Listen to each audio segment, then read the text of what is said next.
సాయిరామ్. సమర్థ సద్గురు సాయినాథ్ మహారాజ్ కీ జై. ముందుగా మన సాయి కుటుంబ సభ్యులందరికీ నమస్కారం అండి. అందరూ కూడా సుఖంగా, సంతోషంగా, ఆరోగ్యంగా బాగుండాలని మనస్ఫూర్తిగా కోరుకుంటూ ఈరోజు వీడియో మొదలు పెడుతున్నాను. ఇక ఈరోజు వీడియోలో బాబాగారు ఏం చెప్పబోతున్నారు అంటే, తల్లి ఇది నీ కంట పడింది అంటే 100 ఏళ్ల అదృష్టం నిన్ను చేరబోతుంది అని అర్థం. కనుక ఆలస్యం చేయకుండా శుభవార్త కోసం సిద్ధంగా ఉండు అని బాబాగారు ఈరోజు మనకు ఒక సందేశాన్ని ఇవ్వబోతున్నారండి. ప్రతి ఒక్కరూ కూడా మన జీవితంలో ఎలాంటి కష్టాలు ఉన్నా కూడా వాటినన్నింటినీ పక్కన పెట్టి ఈరోజు బాబాగారు మన కళ్ళ ముందుకు అదృష్టాన్ని తీసుకొచ్చారండి. 100 ఏళ్ల అదృష్టం ఉంటే కానీ ఈ సందేశం మన దాకా రాదు అని బాబాగారు ఈ సందేశాన్ని అందిస్తున్నారు. ఆలస్యం చేయకుండా ఇంత గొప్ప శుభవార్తని ఎందుకు కాదనుకోవాలి? వెంటనే బాబాగారు ఏం చెప్పబోతున్నారో ఈ సందేశం ద్వారా విని తెలుసుకుందాం. తల్లి, ఈరోజు నీ కష్టానికి శాశ్వతమైన పరిష్కారాన్ని అందించబోతున్నాను. జాగ్రత్తగా విను. ఎందుకంటే ఈరోజు నీకు అందిస్తున్న ఈ సందేశం 100 ఏళ్ల అదృష్టంతో కూడినటువంటిది. కనుక ఈ శుభవార్త అందుకోవడానికి నా బిడ్డ సిద్ధంగా ఉంది. తల్లి, నీ జీవితంలో ఇన్ని రోజులుగా నువ్వు పడుతున్న కష్టం ఒక ఎత్తైతే, ఇక ముందు రాబోతున్న సంతోషం కూడా అంత గొప్ప ఆనందాన్ని అనుభవించబోతున్నావు. ఇన్నాళ్లుగా ఎంత కష్టాన్ని, ఎంత నరకాన్ని అనుభవించావు అది నాకు మాత్రమే తెలుసు. నా బిడ్డ పడుతున్న ఆవేదన నాకు అర్థమైంది. అందుకే ఈరోజు ఈ సందేశాన్ని ఇవ్వబోతున్నాను. నా బిడ్డ ఎంతగానో సంతోషిస్తుంది. ఒక్కసారి పూర్తిగా విన్న తర్వాత నా బాబా నా కోసం ఏదో చేయబోతున్నాడు అన్న సంతృప్తి నీకు కలుగుతుంది బిడ్డ. ఎందుకంటే ఈ బాబా చెప్పేది ప్రతి ఒక్కటి కూడా నీ జీవితంలో జరిగి తీరుతుంది. ఈరోజు నువ్వు ఆనందంగా లేకపోవచ్చు, కానీ రాబోయే రోజులలో ఆనందాన్నైతే అనుభవిస్తావు. ఆ ఆనందం వెనుక ఎన్నో క్లిష్ట పరిస్థితులను ఎదుర్కొన్న జ్ఞాపకాలే మిగిలి ఉంటాయి. ఇక రాబోయే రోజులలో నీ వాళ్లతో సంతోషంగా ఉండాలన్నదే నా కోరిక. తల్లి, నీ జీవితంలో జరిగే ప్రతి ఒక్క కష్టం కానీ, సుఖం కానీ అన్నీ కూడా అనుభవపూర్వకంగా నీ జీవితానికి ఎంతో పరమార్థాన్ని అందించేవిగా నువ్వు గుర్తుంచుకోవాలి. జీవితంలో ప్రతి మనిషి నీకు ఎదురుపడినప్పుడల్లా భగవంతుడు నాకు పెడుతున్న పరీక్ష అనుకో. ఇలాంటి వారి ద్వారా నాకు ఏదో సందేశం తెలియపరుస్తున్నారు అని అర్థం చేసుకో. ఎక్కడైనా తప్పు చేస్తే మందలించడానికే భగవంతుడు ఇలాంటి వారిని నన్ను పరిచయం చేశారు అనుకో. అంతేకాని అలాంటి వారిని చూసి భయపడకు, ఈర్ష్యపడకు, అసూయపడకు. ఎందుకంటే వారి బుద్ధి ఎలా ఉన్నా సరే నీ బుద్ధిని నువ్వు సక్రమంగా పెట్టుకో. అంతేకాని మనం ఒకరికి విద్యాబుద్ధులను నేర్పడానికి వెళ్ళకూడదు. ఎందుకంటే ఒక్కొక్కసారి తాడే పామై కరుస్తుంది అంటారు కదా, అలా మన జీవితంలో జరగవచ్చు. ఒక్కొక్కసారి మనం చెప్పే విద్యాబుద్ధులే అవి వారికి నచ్చకపోవచ్చు. సూటిపోటి మాటలతో మనల్ని హింసించవచ్చు. కాబట్టి అలాంటి వారికి దూరంగా ఉండడానికి ప్రయత్నం చెయ్యి. తల్లి, నీ అదృష్టం ఎంతో గొప్పది. ఎందుకంటే నువ్వు నా బిడ్డవి. నువ్వు చేసే ప్రతి మంచి పని నాకు ఎంతో ఆనందాన్ని ఇస్తుంది. ఒక కష్టంతో నువ్వు బాధపడుతూ ఉంటే నీకు తోడు ఈ సాయి ఉన్నాడు అన్నది మర్చిపోకు. ఎందుకంటే ప్రతి ఒక్క సమస్యకి సాయి పరిష్కారం. కొంతమంది నమ్మరు, ఈ సాయి ఏం చేస్తాడులే, ఎన్నో సంవత్సరాలుగా నమ్ముకొని వచ్చాను, కానీ ఏ రోజు కూడా నా బాధని అంగీకరించలేదు. ఎప్పుడు తీరుతుంది బాబా అని ప్రతి క్షణం ఆ బాధని పోగొట్టడానికి బాబా ఏమైనా చేస్తాడు అని ఎదురు చూస్తున్నాను, కానీ నా జీవితంలో పూసంతైనా మార్పు రాలేదు అని నా బిడ్డ ఎంతో బాధపడుతుంది. తల్లి, నీ బాధని నేను కళ్ళారా చూస్తున్నాను. నువ్వు అనుభవిస్తున్నదంతా నీ కర్మఫలమే. ఏదైతే నువ్వు అనుభవిస్తున్నావో అది నీకు తెలియాలి అంటే ముందు సాయి ధ్యానం చెయ్యి. ఈ సాయి నామస్మరణంలో మునిగి ఉండు. సాయి సచ్చరిత్ర పారాయణం చెయ్యి.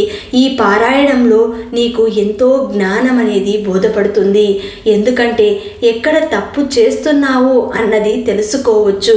తల్లి, ఒకవేళ నేను చెప్పే మాటలు నీకు అర్థం కాకపోతే 1కి 2 సార్లు విని చూడు. ఈ బాబా ఏం చెబుతున్నాడు అన్నది నీకు అర్థమవుతుంది. బాబా, ప్రతి క్షణం నిన్నే తలుచుకుంటున్నాను, నిన్నే ఆరాధిస్తున్నాను. ప్రతి క్షణం ఏ సమయంలోనైనా సరే బాబా అననిదే నేను ఏ పని కూడా తలపెట్టను. నా కడుపు నింపుకోవాలి అంటే ముందు నీ కడుపు నింపిన తర్వాతే నేను తింటున్నాను. అయినా సరే ఎందుకు బాబా ఇంత కష్టాన్ని ఇచ్చావో అని నా బిడ్డ అంటోంది. తల్లి, ఒక్క మాట గుర్తుపెట్టుకో, ప్రతిదీ లెక్కే. ఎందుకంటే నువ్వు చేసేవన్నీ కూడా మంచి పనులే, నేను కాదనటం లేదు తల్లి. నువ్వు నా చిత్రపటం ముందు ఏదైనా నైవేద్యం పెడితే అది కాసేపు అక్కడే ఉంచి ఆ తర్వాత దానిని చీమలకు కానీ పక్షులకు కానీ లేదా కుక్కలకు కానీ ఎక్కడైనా ఏ జీవికైనా సరే పెట్టిరా. ఎందుకంటే నేను ఏ రూపంలోనైనా వచ్చి దానిని స్వీకరించగలను. నువ్వు ఆ నైవేద్యం రోజంతా నా చిత్రపటం ముందు ఉంచకు, వెంటనే దానిని తీసి ఏ పక్షులకైనా సరే సమర్పించు. తల్లి, మనసుంటే మార్గం ఉంటుంది. అలాగే నీ కష్టానికి కూడా సంతోషం అనేది ఉంది. అది నువ్వే వెతుక్కోవాలి. ఒక్కసారి నీ మనసుతో ఆలోచించు, ఎక్కడ తప్పు జరుగుతుందో, ఈ కష్టానికి తగిన పరిష్కారం ఎక్కడ దొరుకుతుంది అని ఆలోచించు. ఏదైనా సరే అంతా కూడా నీ చేతుల్లో ఉంది తల్లి. నా బంధం దూరమైపోయింది బాబా. ఎన్నో రోజులుగా నేను ఒక ప్రభుత్వ ఉద్యోగం కోసం ఎదురు చూస్తున్నాను. పదే ఆ ఉద్యోగంలో నాకొక చోటు ఇవ్వు బాబా అని కోరుతున్నాను. అయినా సరే వినలేదు. బాబా, నా భర్త తిరిగి రావాలి అని కోరుకుంటున్నాను. అయినా వినలేదు. తల్లి, నువ్వు ఇలాంటి ఆలోచనలన్నీ పక్కన పెట్టు. నీ కోరిక అతి శీఘ్రంగా నేను నీకు అందిస్తాను. ఎందుకంటే ఈ మాట ఎన్నో రోజులుగా చెబుతున్నావు బాబా, మరి నాకు తీరటం లేదే అని నువ్వు నన్ను ప్రశ్నించవచ్చు తల్లి. ఈ ప్రశ్నకు సమాధానం నీకు ఆ భగవంతుడే చెబుతాడు. నువ్వు చేసే ప్రతి పని ఆ భగవంతుడి ఖాతాలో రాసుకుంటాడు. ఒక్కసారి నీ మనస్సాక్షికి అడుగు, నువ్వు ఏం చేస్తున్నావు? ఈరోజు నువ్వు ఎంతమందికి మంచి చేశావు, ఎంతమందికి బాధ పెట్టావు, ఎన్ని జీవులకు హింసించావు, అలాగే ఎన్ని జీవులను ఆదుకున్నావో, కడుపు నింపావో, ఇవన్నీ ఒక్కసారి నువ్వు గుర్తు చేసుకో. ఈరోజు నువ్వు చేసిన మంచి పని, చెడు పని నా దగ్గర కనీసం 5 నిమిషాలు కూర్చొని పలకరించు తల్లి. నీ మాటలు నేను వినడానికి సిద్ధంగా ఉన్నాను. కోట్లు ఉన్నోడికి తిప్పలు తప్పలేదు, అదే కూటికి లేనోడికి వాడికి కూడా తిప్పలు తప్పలేదు. మరి ఈ రెండింటిలోనూ తేడా ఏముంది బిడ్డ?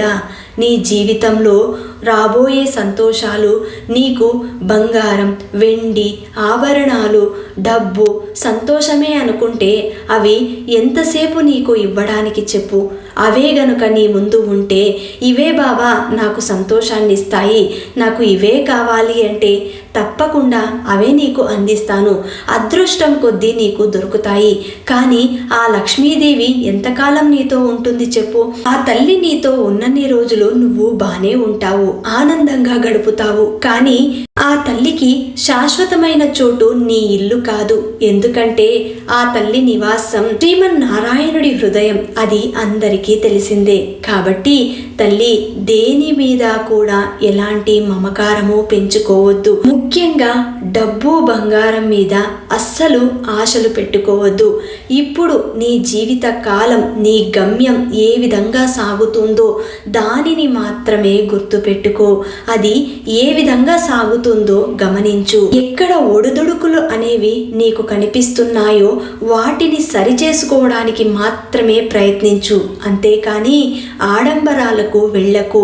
వారితోనూ వీరితోనూ పోల్చుకోకు. వారి జీవితం వారిదే, నీ జీవితం నీదే. ఎందుకంటే ఎవరి జీవితంలోనూ ఏదీ శాశ్వతంగా ఉండిపోదు. వారి జీవితంలో ఈరోజు సంతోషం వెల్లివిరుస్తుంది, ఆనందంగా బ్రతుకుతున్నారు అంటే దానికి కారణం వారు చేసుకున్న మంచి కర్మలే. ఆ మంచి కర్మలనేవి కూడా తాత్కాలికంగా ఉంటాయి. ఎవరికి ఏది శాశ్వతం కాదు. తల్లి, మనసుని ఎప్పుడు నీ ఆధీనంలో ఉంచుకో.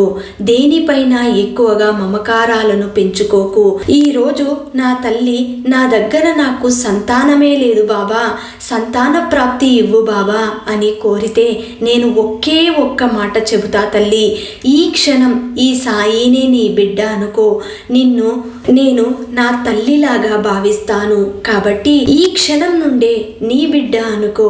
ఆలనా పాలన అన్నీ చూసుకో.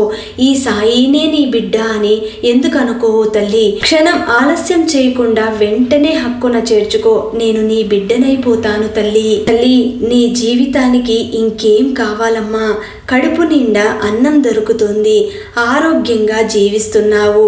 ఇతరులతో ఎలాంటి మాటలు పడకుండా ఉండాలి అంటే నా సందేశాన్ని విను, నా సచ్చరిత్రని చదువు. నీకు ఎంతో జ్ఞానాన్ని అందిస్తాను.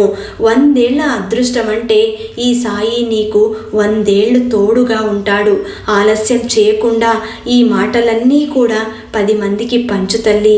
ఇలాంటి తీపి కబురు ఎంతమందికి పంచితే నువ్వు కూడా అంత ఆరోగ్యంగా ఉంటావు. నీ ఆరోగ్య సంరక్షణ నేను చూసుకుంటాను. ఎప్పుడైనా ఏ క్షణమైనా నాకు ఒళ్ళు బాలేదు బాబా, నేను ఆరోగ్యంగా లేను, క్షీణించిపోతున్నాను, నడవలేకపోతున్నాను, నిన్ను చూడాలని ఉంది అని నీ మనసు ఆవేదన చెందినప్పుడు కళ్ళు మూసుకొని నన్ను తలుచుకో. షిరిడీలో నేను ఏ విధంగా కొలువై ఉన్నానో ధ్యానించు. నీ కళ్ళ ముందు నేను మొత్తం చూపిస్తాను. నేనే నీ ముందు నిలబడినట్టు కనిపిస్తుంది తల్లి. కాబట్టి నీ ఆరోగ్యం పట్ల జాగ్రత్తలు వహించు. ఏ క్షణమైనా ఎలాంటి మార్పులు నీలో సంభవించినా తక్షణమే ఈ సాయిని తలుచుకో. అలాగే నేనిచ్చే విభూతి పొట్లాలు నీకు ఎంతో రక్షణగా ఉంటాయి. ఏ చిన్న ఆపద వచ్చినా దానిని నుదుటి మీద పెట్టుకో. లేదా ఏ సమస్య వచ్చినా సరే ఒక్కసారి కళ్ళు మూసుకొని సాయి అని పిలుచు. విభూతి అందుకొని మనస్ఫూర్తిగా ఆ విభూతిని నోట్లో వేసుకో. వెంటనే నీకున్న కీడు చెడు శక్తులన్నీ కూడా నీ ఒంట్లో ఉన్నా కూడా వాటిని తొలగించడానికి ప్రయత్నం చేస్తాను. తల్లి, ఎవరు ఎన్ని మాటలన్నా కూడా పట్టించుకోవద్దు. మనసుని శాంతంగా ఉంచుకో. ఎవరైనా నిన్ను రెచ్చగొట్టినా కూడా కళ్ళు మూసుకొని నా చిత్రపటాన్ని తలుచుకో. షిరిడీలో ఉన్న నా విగ్రహాన్ని చూడు, నా సమాధిని చూడు. నీకు ఎంతో జ్ఞానం వస్తుంది. వారి మాటలన్నీ కూడా తిరిగి వారికే చెందుతాయి. నిన్ను ఏ మాటలతో అయితే దెప్పి పొడిచారో ఆ మాటలు తిరిగి వారికే గుచ్చుకుంటాయి. అంతేకాని అవి నీ దాకా రాకుండా కాపాడే పూచి నాది అని ఈరోజు బాబా గారు చాలా అద్భుతమైనటువంటి సందేశాన్ని మనకు అందించారండి. ఈ సందేశం మాకు బాగా నచ్చింది అనే వాళ్ళు శ్రద్ధా సబూరి అని కమెంట్ చేయండి. మళ్ళీ రేపటి వీడియోలో కలుసుకుందాం. అంతవరకు సెలవు. సర్వే జనా సుఖినో భవంతు. సర్వం శ్రీ సాయినాథార్పణమస్తు.